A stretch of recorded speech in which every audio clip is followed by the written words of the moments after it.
Oh, there was some big news today in two local newsrooms.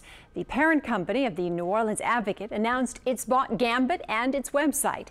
Danny Monteverdi explains what the new ownership means for readers and employees of the weekly newspaper. This week's issue of Gambit that hit stands on Sunday looks the same as it has for years, but a big change came to the paper Monday morning. Hugs and handshakes among staffers at the weekly newspaper and those from the New Orleans Advocate signaled a changing of the guard. John and Dathel Georges, who bought the Advocate in 2013, now also own Gambit.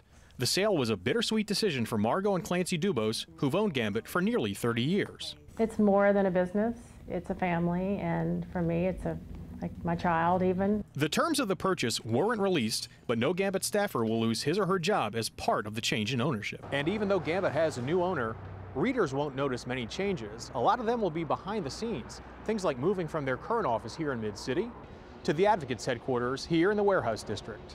John Georges says that even though the papers will now be under the same roof, they'll keep their distinct identities. They're two different newspapers. Gambit will always be Gambit, and the New Orleans Advocate will always be the New Orleans Advocate. The readers are not going to notice a change at all. Actually, we got a little bigger.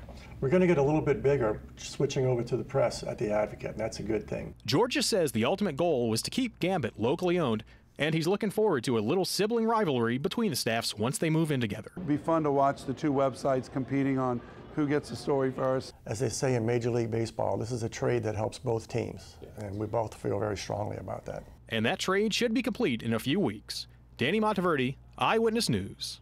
And we should note that WWL-TV partners with both newspapers, and Clancy Dubose, who has served as our political analyst for years, will continue in that role.